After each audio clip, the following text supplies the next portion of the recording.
बिस्मिल्लाहिर्रहमानिर्रहीम, अस्सलाम वालेकुम। मैं फैज़ान रिजवी और आप मेरे यूट्यूब चैनल और फेसबुक पे देख रहे हैं। आज 5 नवंबर 2023 है, दिन है जी संडे इतवार का। रूस और यूक्रेन की जंग का आज 620वां रोज़ है और आप खुद अंदाज़ा लगा सकते हैं कि जब एक जंग, एक ऑपरेशन 620 रोज़ से जारी हो तो फिर वॉर फटीग तो बनती है।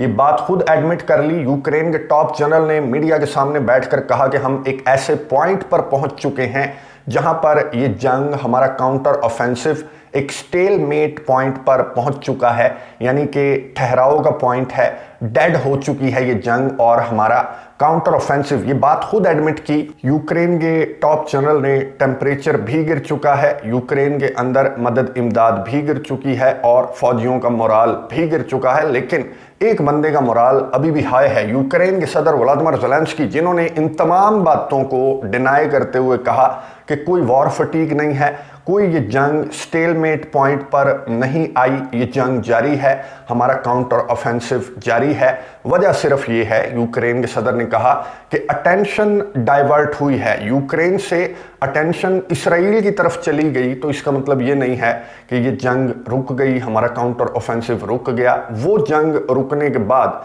अटेंशन दोबारा से इधर आ जानी है। और यूक्रेन के सदर व्लादिमीर ज़ेलेंस्की भी, मैं आपको बता दूं कि इसराइल का दौरा उनका एक्सपेक्टेड है। ये जो हफ्ता स्टार्ट हो रहा है, मंडे से लेकर फ्राइडे के दरमियान, यूक्रेन के सदर किसी भी वक्त सरप्राइज्ड विजिट कर सकते हैं इसराइल का और वहां पर जाकर अपने सहूनी भाई इसराइल के प्राइम मिनिस्टर नेतन्याहू से मुलाकात भी करेंगे और उनके साथ इजहारे यकजहती भी करेंगे। खैर, यूक्रेन के सदर व्लादिमीर ज़ेलेंस्की ने कहा कि कोई स्टेलमेट पॉइंट पर यह जंग नहीं आई, ना ही वॉर फटीग है। और 3 मिशंस लेकर यूक्रेन के सदर को जब यह नजर आया कि ये जंग एक फटीग की जानिब जा रही है, जिस तरह से जॉर्जिया मेलोनी की जो कॉल लीक हो गई, मैंने आपको गुज़िश्ता वीडियो के अंदर जो इस तनाज़े पर हमारी बात हुई तो मैंने आपको बताया कि वो प्रैंक कॉल जिसके अंदर जॉर्जिया मेलोनी ने सारे का सारा भांडा फोड़कर मीडिया के सामने भी वो आ गया कि यूरोपियन कंट्रीज और अमेरिका भी इस जंग से थक चुका है। जब इस तरह की खबरें इंटरनेशनल मीडिया पर गर्दिश करती यूक्रेन के सदर ने देखी तो 3 मिशंस लेकर यूक्रेन के सदर निकल पड़े और वो तीनों के तीनों मिशंस कुछ तो बहस की नज़र हो गए और कुछ बोसों की नज़र हो गए। डिटेल्स आपके सामने रखूंगा, बहुत इंटरेस्टिंग और इम्पॉर्टेंट डिटेल्स हैं। सबसे पहले मैं आपको स्किम स्कैन करके गुज़िश्ता दिनों जो इम्पॉर्टेंट डेवलपमेंट्स हुई यूक्रेन और रशिया के तनाज़े से मुतल्लिक, आपके सवालात भी मुझे रिसीव होते रहते हैं, जो फ़लस्तीन की आज़ादी की जंग है, तो मैं आपको पूरा स्किम स्कैन करके बता दूं। सबसे पहले यूक्रेन का काउंटर ऑफेंसिव, ये आपको नज़र आ रहा है, अगर आपको नज़र आ रहा है कि यूक्रेन के काउंटर ऑफेंसिव के रिजल्ट्स क्या हैं, यहां पर आपको नहीं नज़र आ सकता, मैं आपको जूम करके दिखा देता हूं। ये है जूम पिक्चर जो यूक्रेन का काउंटर ऑफेंसिव है, फेल्ड काउंटर ऑफेंसिव, जिस पर millions and millions of dollars और महीनों लग गए, लेकिन ये चंद कदम आगे बढ़ने का दावा सिर्फ यूक्रेन का सामने आ रहा है और ये कितने कदम आगे बढ़े हैं अभी कोई भी चीज कंफर्म नहीं है। तो ये है यूक्रेन का काउंटर ऑफेंसिव, जिसको लेकर यूक्रेन के सदर व्लादिमीर ज़ेलेंस्की जो हैं वो अभी भी मंगोली मिशन पर भी निकल रहे हैं, नारे भी मार रहे हैं कि हमारा काउंटर ऑफेंसिव, बहुत अच्छे रिजल्ट्स हमारे काउंटर ऑफेंसिव के सामने आ रहे हैं। जहां तक ताल्लुक है रशिया के ऑपरेशन का, तो मैं आपको बता दूं कि गुज़िश्ता 24 से 48 घंटों के दरमियान रशिया ने 2023 का सबसे बड़ा हमला ये रशिया का था कि 24 घंटों के अंदर रशिया ने 100 से ज़्यादा हमले किए और इसके अलावा रशिया की जानिब से 20 मिसाइल हमले भी रिपोर्ट हुए। यूक्रेन ने 20 में से 18 को तो खैर मार गिराने का दावा यूक्रेन के डिफेंस मिनिस्ट्री की जानिब से सामने आ गया, लेकिन 2 मिसाइल्स ने जाकर अपने टारगेट को हिट किया। और टारगेट रशिया का क्या है इस ऑपरेशन, इस जंग के दौरान, वो आपको बहुत अच्छी तरह से मालूम है कि एनर्जी इंफ्रास्ट्रक्चर, जो ऑयल फैसिलिटीज़ हैं, उनको रशिया ने टारगेट किया।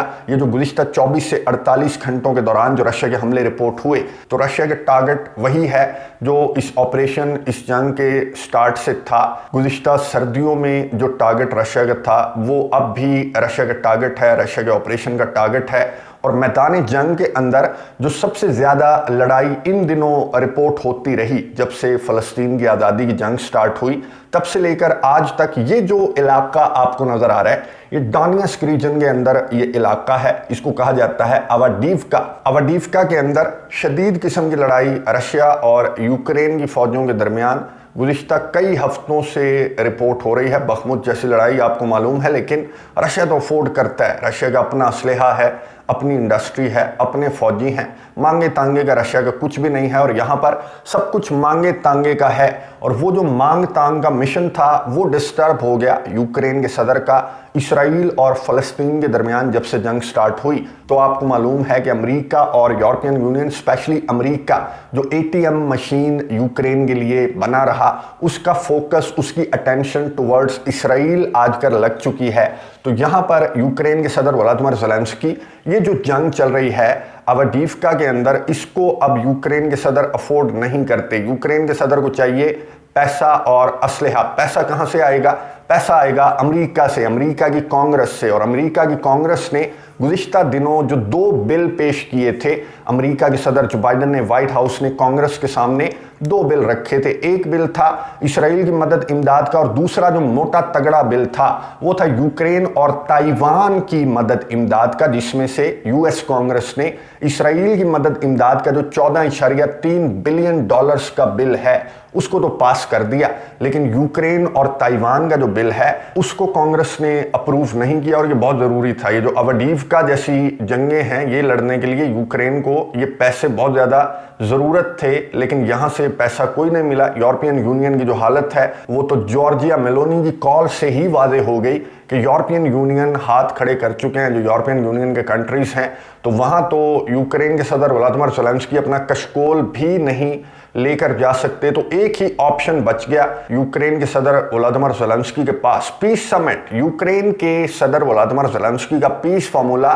जिसको लेकर यूक्रेन के सदर महीनों से नहीं बल्कि तकरीबन 1 साल से ज़ायद के अरसे से यूक्रेन के सदर व्लादिमीर ज़ेलेंस्की के मुंह से हमने मुतअद्दिद मरतबा सुना कि मैं काम कर रहा हूँ, पीस समिट बुलाऊंगा, मेरे पीस फार्मूले पर बात होगी और मैं पूरी दुनिया को मैं इकट्ठा करके दम लूंगा। ये पूरी दुनिया आपको नजर आ रही होगी। ये माल्टा के अंदर ये पीस समिट हुआ जो बहुत ज़्यादा हाइप क्रिएट की हुई थी यूक्रेन के सदर ने इस पीस समिट को लेकर, जहां पर उन्होंने अपना पीस फार्मूला बेचना था। और यहां पर अगर ज़्यादा ममालिक आ जाते तो वो बैठकर फिर रशिया को फोर्स करते कि यूक्रेन के सदर के पीस फार्मूले को हमने इम्प्लीमेंट करना ही करना है। लेकिन यहां पर यूक्रेन के सदर व्लादिमीर ज़ेलेंस्की को एक और नाकामी का सामना इस तरह से हुआ कि वही चेहरे हैं, ये वही ममालिक हैं जो कि इस जंग के स्टार्ट से यूक्रेन के सदर व्लादिमीर ज़ेलेंस्की के साथ हैं, यानी कि नेटो कंट्रीज़ और यूरोपियन कंट्रीज़ के अलावा भारत भी था, ब्राज़ील भी था और आर्मीनिया भी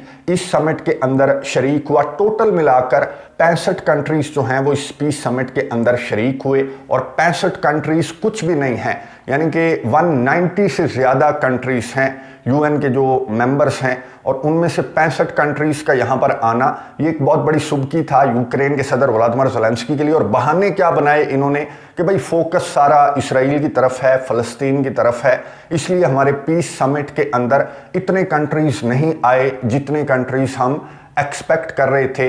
लेकिन खुशी का इजहार किया यूक्रेन के सदर ने अपने वीडियो पैगाम के अंदर अपने अवाम को कहा कि हमारी जीत है, 65 कंट्रीज़ का आ जाना हमारी जीत है। इन 65 कंट्रीज़ में मैं आपको बता दूं कि चाइना भी कोई नहीं आया जो कि मीडिएशन का रोल प्ले करने की कोशिश कर रहा था। चाइना की भी शिरकत ना होना ये बहुत बड़ी सुबकी था यूक्रेन के लिए, यानी कि यूक्रेन के सदर व्लादिमीर ज़ेलेंस्की को ना मदद इमदाद मिल रही है और ना उनका पीस फार्मूला, जंग लड़ने के लिए पैसे कोई नहीं है, पीस फार्मूला इंप्लीमेंट करने के लिए कंट्रीज कोई नहीं है। तो जाते जाते चले नेटो की या फिर एटलीस्ट यूरोपियन यूनियन की मेंबरशिप अगर मिल जाए तो फिर क्या ही बात हो जाए। तो इस मिशन को लेकर, ये जो तीसरा मिशन था, इसको लेकर दिमित्रो कुलेबा जो यूक्रेन के फॉरेन मिनिस्टर हैं वो पहुंच गए बर्लिन। बर्लिन ने होस्ट किया ये जो समिट था, ये बर्लिन की जानिब से होस्ट किया गया और यहाँ पर वही लॉलीपॉप यूक्रेन को देना था कि हाँ जी आप बहुत करीब हैं, आप नेटो की मेंबरशिप से भी बहुत करीब हैं,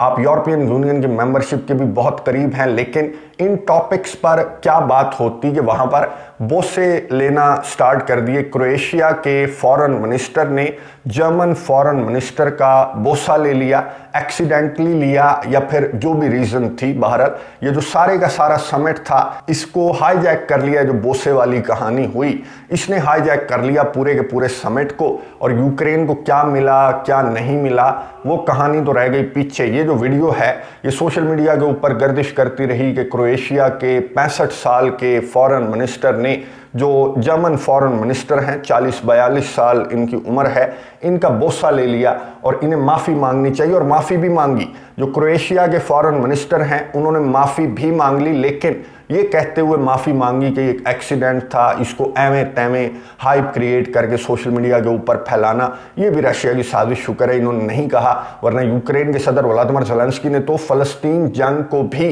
रशिया की साजिश करार देते हुए कहा कि रशिया यही चाहता है कि फ़लस्तीन की जंग, इसराइल की जंग लंबी लंबी चलती जाए। इसी वजह से रशिया की जानिब से हिजबुल्लाह को वागनर्स के थ्रू एयर डिफेंस सिस्टम भी प्रोवाइड किया जा रहा है। तो रशिया की साजिश है और रशिया खुश है कि फ़लस्तीन और इसराइल लड़ते रहें। तो यहाँ पर रशिया का मकसद कामयाब हो गया। रशिया अपने मकसद के अंदर कि आप सबका जो अटेंशन है, जो फोकस है, वो डाइवर्ट हो गई टुवर्ड्स इसराइल। ये बातें यूक्रेन के सदर व्लादिमीर ज़ेलेंस्की ने तब की जब यूरोपियन यूनियन की चीफ उर्सुला वॉन डर लियेन वो आई कीव, यूक्रेन के दारुल हुकूमत का उन्होंने दौरा किया। ये मेरा ख्याल है दर्जनवा दौरा था जो उर्सुला वॉन डर लियेन है वो इस जंग के दौरान, अब तो मैं भी भूल चुका हूँ कि 5-7 मरतबा तो पहले भी कीव का दौरा कर चुकी हैं। और इस दौरे का मकसद ये था कि यूरोप के अंदर, जो बर्लिन के अंदर जो कुछ हुआ, वो जो बोसे वाला मामला हुआ और यूक्रेन रह गया साइड पर और बोसा वहां पर होता रहा, तो उस चीज को कवर करने के लिए बेसिकली यूरोपियन यूनियन की चीफ उर्सुला वॉन डर लियेन पहुंची यूक्रेन के दारुल हुकूमत। यहां पर यूक्रेन के सदर व्लादिमीर ज़ेलेंस्की से मुलाकात की और यहां पर वही बातें रिपीट की कि हम बहुत खुश हैं, आप बहुत अच्छी कारकर्दगी आपकी, आप यूरोपियन यूनियन की मेंबरशिप के बहुत करीब आ चुके हैं। और आने वाले सालों में 2027 का नाम लिया उर्सुला वॉन डर लियेन ने अपनी गुफ्तगू में, और ये कहा कि 2027 में हमें ये लगता है कि जिस तेज़ी के साथ आप रिफॉर्म्स ला रहे हैं, अपने कंट्री को ऊपर की जानिब लेकर जा रहे हैं, तो हमें लगता है कि 2027 में आप यूरोपियन यूनियन के अंदर हम आपको वेलकम करेंगे। वही वाला लॉलीपॉप जो यूक्रेन के सदर को इन ममालिक की जानिब से स्टार्ट से दिया जा रहा है। यहाँ पर जो ज्वाइंट प्रेस कॉन्फ्रेंस हुई यूक्रेन के सदर और उर्सुला वॉन डर लियेन की, तो इस प्रेस कॉन्फ्रेंस के दौरान सहाफ़ी ने सवाल किया यूक्रेन के सदर से कि जिस तरह की खबरें सामने आ रही हैं, जिस तरह की ऑडियो क्लिप सामने आ रहे हैं, जो लीक कॉल थी, जो प्रैंक कॉल थी, उसका जिक्र करते हुए कहा कि ये आपको फोर्स कर रहे हैं कि आप बातचीत की टेबल पर बैठ जाएं, क्या इन खबरों में रियलिटी है? तो यूक्रेन के सदर व्लादिमीर ज़ेलेंस्की ने वही बातें रिपीट की कि कोई रियलिटी नहीं है, कोई मुझे प्रेशराइज नहीं कर रहा कि मैं बातचीत की टेबल पर बैठ जाऊं। और मदद इमदाद का जहां तक ताल्लुक है तो अटेंशन टुवर्ड्स इसराइल है, लेकिन वो चीज़ें कुछ दिन की हैं। दोबारा से ये जो कंट्रीज़ हैं वो यूक्रेन की जानिब वापस लौट आएंगे। और जहां तक ताल्लुक है कि ये जंग ठहर चुकी है, डेड हो चुकी है, तो यूक्रेन के सदर ने कहा कि ये चीज़ें पहले तो मैं मुस्तरद करता हूं, और अगर ऐसा है भी कि ये जंग डेड हो चुकी है, हमारा काउंटर ऑफेंसिव फेल हो चुका है, तो एक सोल्यूशन है कि ये जो जंग डेड हो चुकी है, ठहराव का शिकार हमारा काउंटर ऑफेंसिव है, इसका एक ही सोल्यूशन है।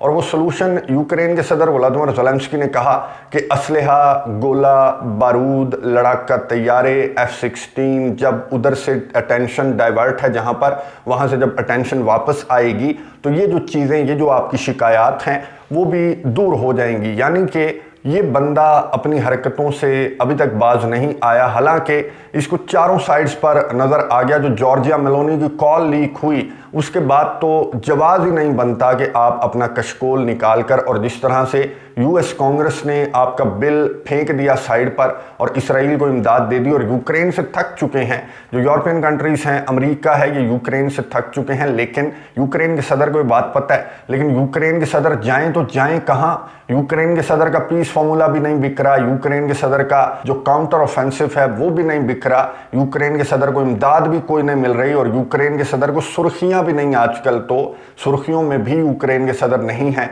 और यूक्रेन के सदर को कोई रास्ता अब नजर नहीं आ रहा कि किस रास्ते से इन्होंने किसी और मुल्क के अंदर, यूरोप के किसी और मुल्क के अंदर अपनी अहलिया को लेकर जाना है और वहाँ पर शॉपिंग करनी है। अब यूक्रेन के सदर को उम्मीद है कि इसराइल की जंग जल्द ख़त्म हो जाएगी। और एक और मैं आपको खबर सुना दूं कि इसराइल से भी उम्मीदें बांध ली हैं यूक्रेन के सदर ने, क्योंकि अब रशिया की जानिब से जो सपोर्ट जा रही है, मदद, इमदाद, ह्यूमैनिटेरियन एड से आगे बढ़कर इस तरह की खबरें भी गर्दिश कर रही हैं कि हिजबुल्लाह को वागनर्स के थ्रू एयर डिफेंस सिस्टम, असलहा और वागनर के फाइटर्स भी रशिया की जानिब से प्रोवाइड करने की खबरें इंटरनेशनल मीडिया के ऊपर गर्दिश कर रही हैं। तो यहाँ पर इन खबरों को कैश करने की कोशिश करेंगे यूक्रेन के सदर व्लादिमीर ज़ेलेंस्की अपने दौरे इसराइल के दरमियान, जो कि मैंने आपको बताया कि मंडे से लेकर फ्राइडे किसी भी दिन यूक्रेन के सदर इसराइल के दौरे पर पहुंच सकते हैं और वहां पर इन खबरों का हवाला देकर के देखो रशिया फ़लस्तीन को सपोर्ट कर रहा है, तो तुम इस जंग से फ्री होने के बाद